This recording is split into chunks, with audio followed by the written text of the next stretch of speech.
अगर आप भी स्टॉक्स में ट्रेड कर करके थक गए हो और लॉस ही हुआ है, प्रॉफिट नहीं बना पा रहे हो, तो आज का वीडियो आपके लिए है। क्योंकि आज मैं आपको बताने वाला हूं कि कैसे आप पहला ETF खुद से चुन सकते हो और उसे कैसे खरीद सकते हो ताकि आपकी एक रेगुलर इनकम के लिए एक स्टार्टिंग हो सके। वीडियो को स्टार्ट करते हैं। मेरा नाम है विकास मीना, आप देख रहे हैं डीमैट टाइम। तो गाइज, आज की वीडियो में मैं आपको बताऊंगा कि कौन सी वो 5 चीजें हैं जिनको देख करके आप खुद से एक अच्छा प्रॉफिटेबल और अर्निंग देने वाला ETF खुद से ढूंढ सकते हो। साथ साथ मैं आपको बताऊंगा कि कैसे आपको उस ETF को स्टेप बाय स्टेप खरीदना है, कि ऐसे ब्रोकर के थ्रू मैं उसे खरीद कर बताऊंगा जहां पर आपको ब्रोकरेज भी नहीं पे करना पड़ेगा। इसके अलावा मैं आपको यहाँ पर एक टैक्सेशन के बारे में भी बताऊंगा कि जब आप इंडेक्स फंड्स जब आप ETFs को खरीदते हो तो ETFs में आपका टैक्सेशन किस तरीके से लगता है। तो ये सारी चीजें हम करेंगे NSE की वेबसाइट पर चल करके, और उस डीमैट अकाउंट की ही ऐप का भी यूज करेंगे ताकि आपको बहुत ज्यादा मशक्कत इस चीज में नहीं करनी पड़े। बहुत ही सिंपल तरीके से इन चीजों को समझते हैं। तो पहले हम बात करते हैं उन 5 चीजों की जिन चीजों को देख करके आप एक अच्छा और प्रॉफिटेबल ETF खुद से ढूंढ सकते हो। देखिए, सबसे पहली जो चीज है यहाँ पर आपको देखनी है, वो आपको देखना है यहाँ पर 52 वीक हाई और 52 वीक लो। अब इसका यूज कैसे करना है मैं आपको थर्ड जो पॉइंट बताऊंगा उसमें आपको पता चलेगा। लेकिन आपको देखना जरूर है, जब कोई आप ETF खरीदते तो आपको 52 वीक हाई और 52 वीक लो उसमें देखना पड़ेगा। इसके बाद में आपको यहाँ पर वॉल्यूम भी देखना है। वॉल्यूम देखने के बारे में मैंने आपको पहले भी बताया कई बार कि अगर किसी ETF का वॉल्यूम बहुत ही कम है, और इनफैक्ट मैं भी आपको NSE की वेबसाइट पर लेकर के भी चलूंगा, तो हम वॉल्यूम के डिक्रीजिंग ऑर्डर में सेट कर देंगे, और जिनका वॉल्यूम बहुत ही कम है उन्हें हम निगलेक्ट कर देंगे, उन्हें अवॉइड कर देंगे, उनमें ट्रेडिंग इन्वेस्टमेंट वगैरह कुछ भी नहीं करेंगे। तो पहली चीज आपको 52 वीक लो और हाई देखना है। दूसरा, आपको वॉल्यूम देखना है। कम वॉल्यूम वाले ETFs को अवॉइड कर देना है, ज्यादा हाई वॉल्यूम वाले ETFs में ही ट्रेडिंग इन्वेस्टिंग करनी है। तीसरी चीज यहाँ पर एक्चुअली गाइस होता क्या है कि ETFs के घटने और बढ़ने का जो मेन अंदाजा है, जैसे शेयर्स में होता है, वो जब आप मार्केट के सिनेरियोस को समझते हैं तभी आपको पता चलता है। यानी कि कोई ETF बढ़ेगा या घटेगा, जिस तरीके से स्टॉक्स में आप फंडामेंटल एनालिसिस से, टेक्निकल एनालिसिस से पता कर सकते हैं, साथ साथ आपको यहाँ पर मार्केट के कंडीशंस का भी पता होना चाहिए। उसी तरीके से ETFs में भी होता है। अब ये पता कैसे चलेगा, जैसे कि फॉर एग्जांपल अगर कोई वॉर हो रही है, कोई इंटरनेशनल वॉर हो रही है, तो उसकी वजह से क्रूड ऑयल के दाम जो है वो फ्लक्चुएट करते हैं। अगर मान लीजिए कोई आप सेक्टोरल कोई थीमेटिक ETF खरीद रहे हैं, फॉर एग्जाम्पल केमिकल काम ले लेते हैं, तो अगर आप एक केमिकल ETF ले रहे हैं, उस केस में अगर वहां पर क्रूड ऑयल के दाम बढ़ रहे हैं तो केमिकल कंपनीज के मार्जिन घटते हैं, जिसकी वजह से मार्जिन घटने की वजह से उनके स्टॉक प्राइस काफी दिनों तक गिरे हुए रहते हैं। और चूंकि उस ETF के अंदर, इंडेक्स ETF के अंदर केमिकल कंपनीज के शेयर्स ही थे, तो अगर उन केमिकल कंपनीज के शेयर्स नहीं बढ़े तो उस ETF का प्राइस भी नहीं बढ़ेगा। तो इस तरीके से मार्केट को जब आप समझेंगे तभी आपको ETF के बढ़ने और घटने का पता चलेगा। अब इसी का यूज आप कर सकते हो 52 वीक हाई और लो से। जैसे कि अगर मान लीजिए यहाँ पर कोई ETF है जो 52 वीक हाई के आसपास है और वहां पर मार्केट सिनेरियो भी अच्छा है, यानी कि मार्केट का जो सेंटिमेंट है वो पॉजिटिव बना हुआ है, जो उस सेक्टर की कंपनीज है वो कंपनीज अच्छा परफॉर्म कर रही है, तो इसका मतलब ये हुआ कि वहां पर आपको जो है 52 वीक हाई के अगर पास वो स्टॉक पहुंच गया तो वहां से आपको दोनों चीजें क्लियर हो जाती है। फंडामेंटल वाइज भी अच्छा है और टेक्निकल वाइज भी वहां पर अच्छा हो गया। तो इस तरीके से वहां पर हम समझ सकते हैं कि वो जो ETF है वो ऊपर बढ़ने के चांसेस रखता है। इसी तरीके से अगर कोई कंपनी के सेंटिमेंट से अच्छे नहीं है, मार्केट का सेंटिमेंट अच्छा नहीं है, बिजनेस अच्छा नहीं चल रहा है अगर किसी सेक्टर का पर्टिकुलरली, और साथ साथ उस सेक्टर का ETF भी जो है अगर आप अपने 52 वीक लो के आसपास ट्रेड कर रहा है, तो उससे समझ में आता है कि वहां पर अभी एंट्री लेने का टाइम नहीं है। हालांकि वो हो सकता है वो सस्ता मिल रहा हो, लेकिन अभी उस टाइम पर हमें एंट्री ना लेकर के वेट करना चाहिए। और ऐसे ETF को जो सस्ते पर मिल रहा हो उसे हम वॉच लिस्ट में जरूर ऐड कर लें, क्योंकि ETF जो है वो थीमेटिक होते हैं, सेक्टरल होते हैं और कभी न कभी बाउंस बैक कर ही जाते हैं।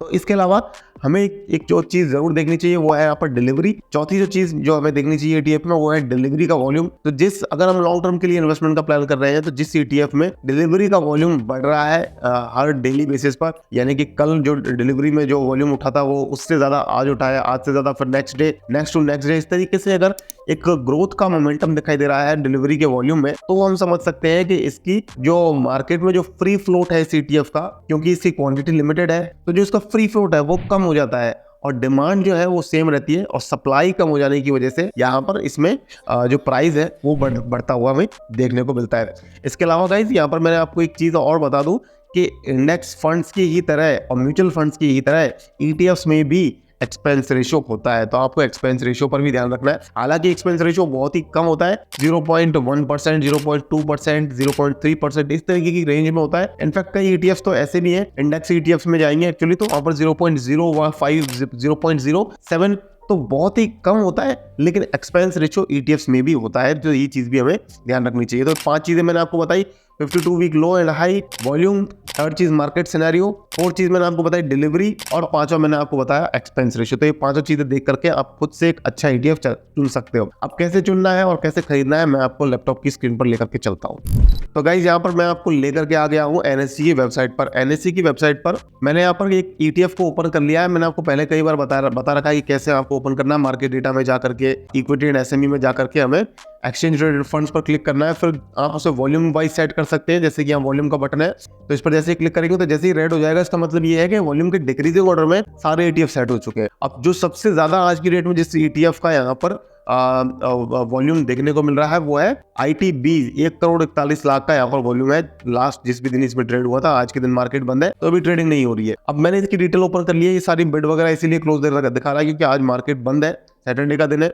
अब यहाँ पर ट्रेडेड वॉल्यूम आपको दिखाएगा। इसके अलावा डिलीवरी की जो क्वांटिटी गाइस वो आपको यहाँ पर देखने को मिलेगी। देखिए 74.90%। अब आपको इस चीज को पिछले दिन की जो डिलीवरी क्वांटिटी थी उससे कंपेयर करना है, पिछले 2-3 दिन की। आपका जो व्यू है उसके हिसाब से ही आपको देखना है कि कितने दिन पुराने डिलीवरी क्वांटिटी को आप आज की डिलीवरी क्वांटिटी से कंपेयर करेंगे। जैसे कि अगर आपका 1 महीने का व्यू है तो आप पिछले 1 महीने के डेटा को कंपेयर कीजिए। अगर आपका 6 महीने का व्यू है तो आप पिछले 6 महीने के डेटा को स्टडी कीजिए। अगर आपका 5 साल का व्यू है तो पिछले 5 साल के डेटा को आप स्टडी कीजिए। तो इन चीजों से आपको जो है वो सारा एनालिसिस करने में हेल्प मिलती है। अब हम बात करते हैं कि कैसे आप ETF को खरीदोगे। तो इसके लिए मैंने अपना डीमेट अकाउंट ओपन कर लिया है। एंजल वन के डीमेट अकाउंट से मैं आपको ये चीजें खरीद करके बताऊंगा। हाँ, टैक्स के बारे में हम बात करना भूल गए, अभी मैं जैसे बताता हूँ आपको टैक्स के बारे में भी, लेकिन पहले हम समझ लेते हैं। जैसे कि यहाँ पर जैसे ही आप डीमेट अकाउंट ओपन करेंगे, मोबाइल में सेम तरीके से हो जाएगा, जस्ट एक बड़ी स्क्रीन पर, जो कि मैं आपको दूसरी चीजें समझा रहा था इसीलिए मैं यहाँ पर आपको समझा रहा हूँ। देखिए यहाँ पर सर्च बार में जैसे ही आप आते हैं एंजल वन के अंदर, तो आप जैसे ही कोई भी ETF अगर मान लीजिए आप सर्च करते हैं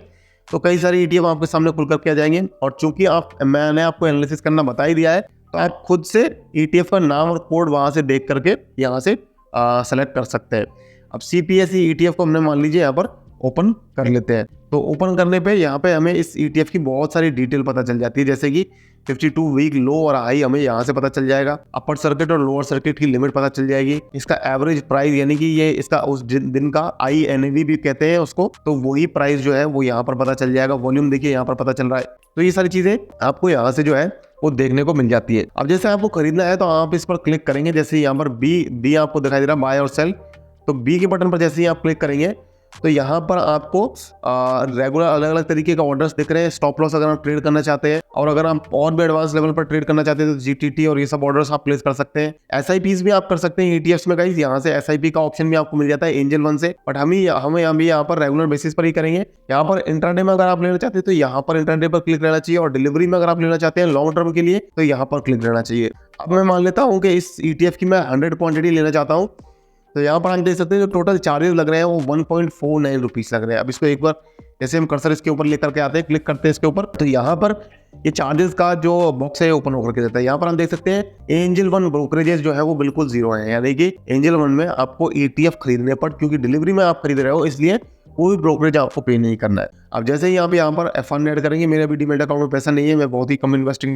वगैरह करता हूँ, तो अभी पैसा फिलहाल नहीं रखा हुआ है। मैं एक्चुअली लॉन्ग टर्म इन्वेस्टर हूँ, ज्यादातर तो मैंने खरीद करके पट करके सारे शेयर्स, बहुत ज्यादा बाइंग सेलिंग नहीं करता हूँ। तो पैसा जो है वो वापस आपको पता है 3 महीने के अंदर क्वार्टरली बेसिस पर वापस आ जाता है अकाउंट में। तो अब यहाँ पर आप पेमेंट करके फंड ऐड करके आगे आप कर सकते हो। अभी मैं आपको टैक्स के बारे में बताता हूँ, एक इंपॉर्टेंट चीज टैक्स के बारे में जानना है। तो अगर आप ETFs में इन्वेस्टमेंट करते हो तो ETFs का जो टैक्सेशन है वो इंडेक्स म्यूचुअल फंड या सेक्टोरल म्यूचुअल फंड्स की तरह ही लगता है। जैसे कि यहाँ पर अगर आपका शॉर्ट टर्म का व्यू है, शॉर्ट टर्म में आपने इन्वेस्टमेंट करी और प्रॉफिट अर्न किया, यानी कि 1 साल से कम की ड्यूरेशन में आपने ETF को होल्ड किया, वहां पर आपको प्रॉफिट बना, तो उस प्रॉफिट पर आपको 15% का जो इनकम टैक्स पे करना पड़ता है। कैपिटल गेन्स बोलते हैं इसे एक्चुअली। तो 15% के रेट से आपको कैपिटल गेन्स टैक्स पे करना पड़ेगा। अगर आपकी होल्डिंग ड्यूरेशन 1 साल से कम थी तो जो भी प्रॉफिट आपने कमाया ETF से उस पर 15% का टैक्स लगेगा। अगर आपने 1 साल से ज्यादा की ड्यूरेशन के लिए ETF को होल्ड किया था तो उस केस में आपको 1 लाख रुपए तक का जो भी गेन होगा उस पर आपको कोई टैक्स नहीं पे करना। समझ रहे हो बात को?